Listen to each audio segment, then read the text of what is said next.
이 성능에 이 성능인데 이 가격? 와.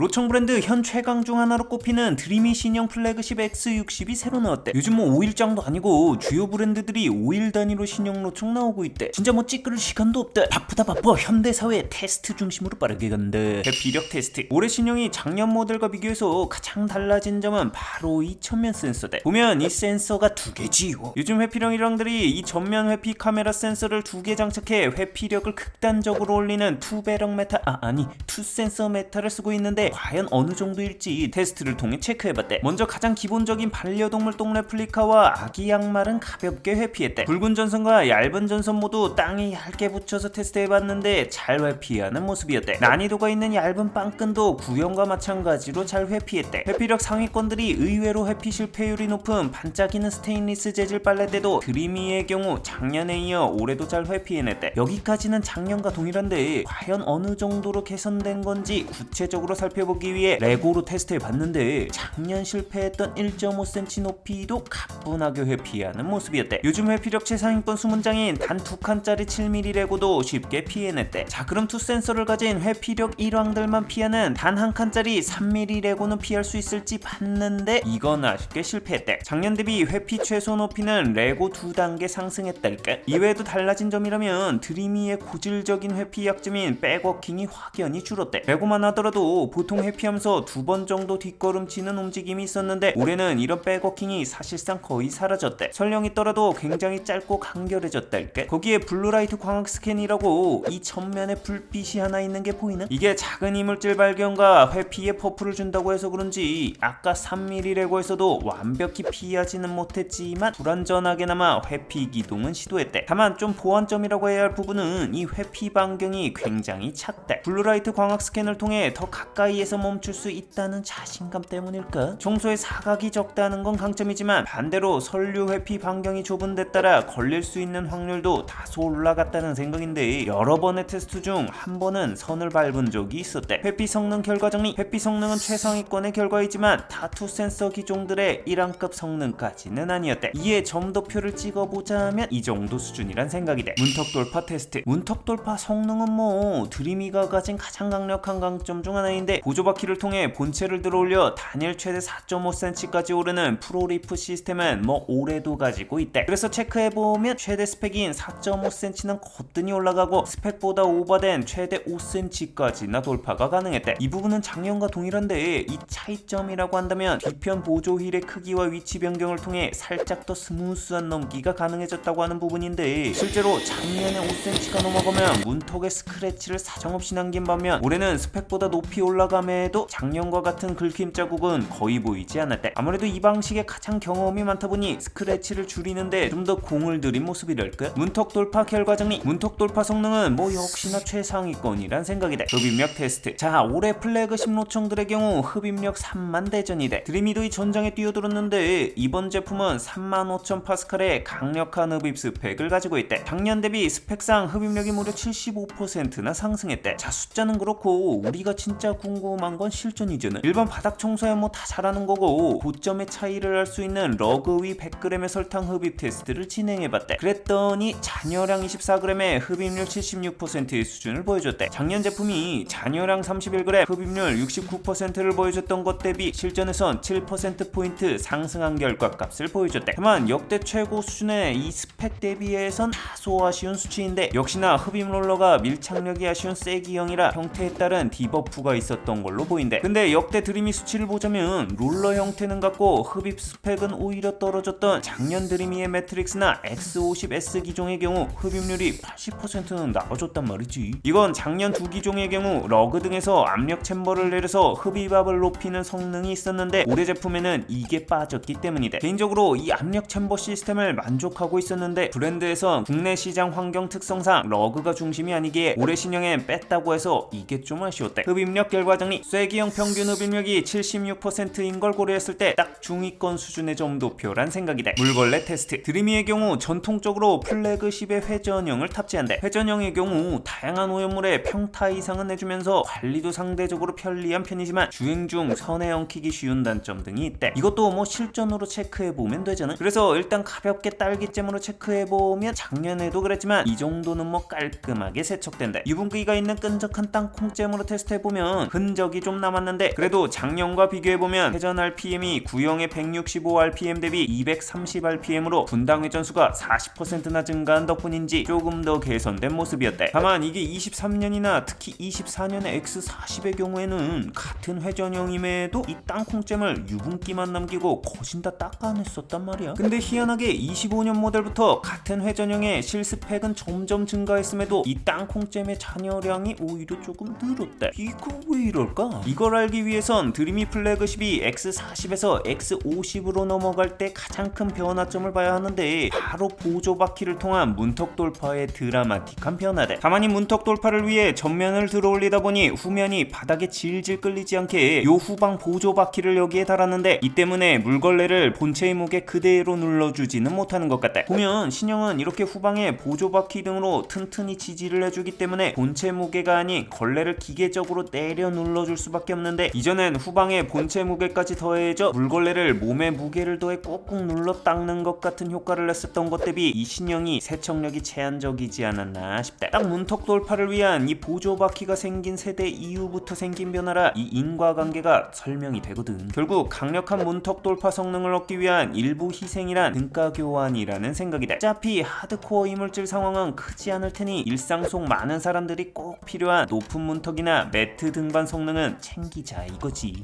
지난 5년간의 주요 로청 브랜드들의 누적 데이터를 모두 가지고 있는데 이를 통해 씹고 뜯고 맛보고 즐기고 이렇게 비교해보며 해당 제품의 변화점, 브랜드의 지향점, 그리고 그로 인한 미묘한 청소 결과물들의 차이 등을 알아갈 수 있다는 거.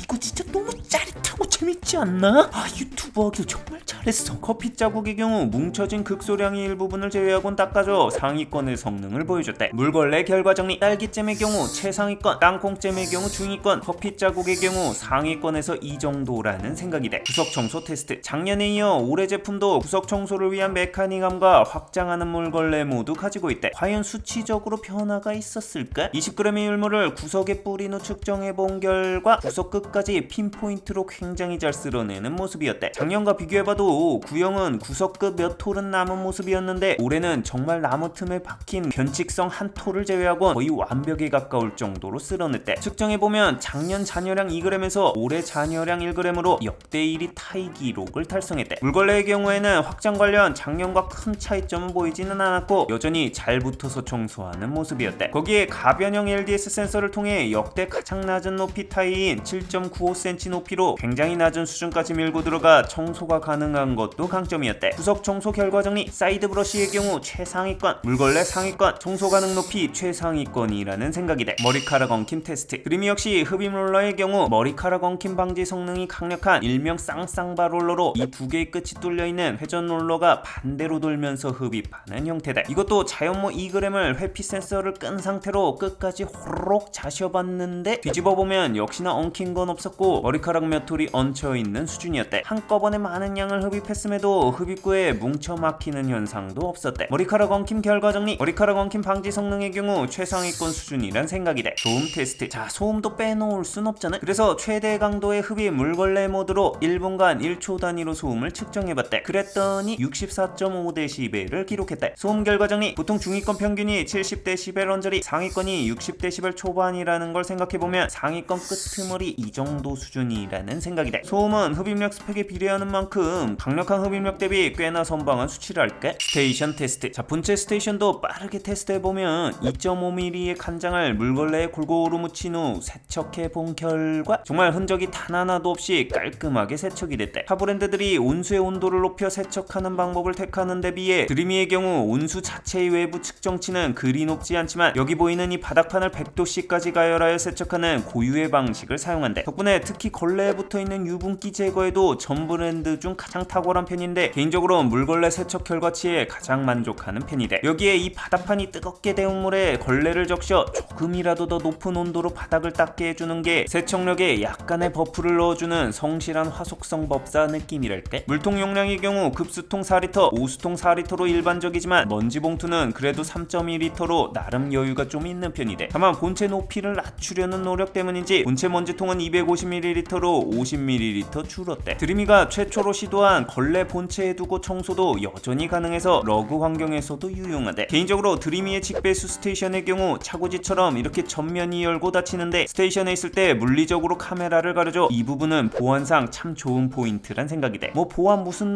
등급 받았다는 것보다 역사적으로도 물리가 약이었대. 실제로 인테리어적으로도 상당히 깔끔하고. 종합평. 자, 결과들을 한 판으로 정리해보면 이렇대. 내가 CES에서 모든 브랜드들의 신형을 싹 보고 내린 결론은 올해 주요 브랜드들의 전략은 신규 기능 개발보단 기존의 성능들을 끌어올리는 전략을 보인다는 거대. 드림이도 마찬가지인데 회피력과 구석 청소 능력을 한계까지 끌어올려 업계 최상위권 수준까지 발전시켰대. 문턱 돌파 성능도 여전히 업계 최상위권을 유지하면서 문턱 데미지까지 줄이는 디테일을 첨가시킨 데다 머리카락 엉킴 방지 성능도 최상위권이대. 소음도 3만 파스칼이 넘는 흡입 파워 대비 준수한 성능을 보여줬대. 내가 드림이 신형을 써보고 느낀 주요 장점은 세 가지대. 첫 번째로 디테일한 소프트웨어 조작성이대. 흡입력이나 물량, 동선의 조밀한 수준, 세척 온도까지 굉장히 디테일하게 조절이 가능하다는 거. 거기에 앱 조작에 대한 직관성도 뛰어나고 맵 백업이나 복구 관련 앱 안전성 역시 업계에서 톱건으로 뛰어나대. 두 번째로 보안에 대한 노력이대. 매번 말하지만 내가 보안이 좋다 나쁘다 말할 실력이나 깜냥이 전혀 안 된대. 테스트조차 할 수 없는 알 수 없는 영역에 대한 판단을 할 수는 없기에 언급을 하지는 않았었는데 드림이의 경우 한국 관련 데이터 서버를 보안 이슈 이후 한국으로 아예 옮겼다고 한대. 이로 인해 뭐가 더 좋아졌을지 안 좋아졌을지 개뿔도 모르는 개인이 판단하기는 어렵지만 예산적으로나 물리적으로나 꽤나 많은 노력이 필요한 부분인 건 맞기에 이 부분은 잘했다고 말할 포인트란 생각이 돼. 마지막으로 세 번째인데 바로 이거대. 그래, 주요 수치들 고루 상위권인 건 알겠는데 사실 인상적이거나 빡 임팩트 있는 새로운 수치들은 안 보이잖아 라고 할 수 있는데 이 점도표에는 없는 숨은 미친 강점이 있대. 작년 충격과 공포의 출시가로 업계를 카오스에 빠뜨린 16 드림이가 쏘아올린 공 사태에 이어 올해도 드림이가 또 겁나 큰 공을 쏘아올렸으니 바로 플래그십 출시 할인가를 120만원대에 내버렸다는 거다. 진심 이 가격이면 경쟁사들 밤잠 설칠 가격이돼. 일부 뭐 좀 밀릴 수 있지. 근데 뭐 어쩌라고. 다른 브랜드들 플래그십보다 40~50만원 싼데. 정상급 성능인데 진심 가격이 캣깡패다. 단점이라면 등가 교환적인 부분인데 물걸레 성능의 경우 작년보다 부분적으로 향상된 성능을 보였지만 최고의 문턱 성능 향상을 위해 본체의 무게를 걸레에 더하는 하방 악력 구조로 설계하기 어려워 점성이 있는 유분기 제거 능력은 중위권 수준이고 러그 위 흡입력 역시 강력한 머리카락 엉킴 방지 성능을 위해 밀착력이 조금 낮아져 실 흡입력이 중위권 수준으로 스펙 대비 좀 아쉬웠다는 점이다. 거기에 회피 반경이 좀 유독 좁은 편이라 향상된 회피 성능에도 선을 밟지 않을까 하는 좀 우려사항이 있대. 뭐 이거 소프트웨어 업데이트로도 반영 가능한 부분이니까. 개인적으로 세대가 달라진 버전이지만 완전 풀체인지라기보다 뭐랄까 기본기를 업그레이드한 페이스리프트 같은 느낌이라는 점도 로청 덕후로서는 좀 아쉬운 부분이었대. 근데 뭐 이 가격이면 술과 단점들 씹어먹는 듯. 이용했다면 구독과 알람 설정 시계 부탁하며 궁금한 제품이 있다면 댓글로 알려달래.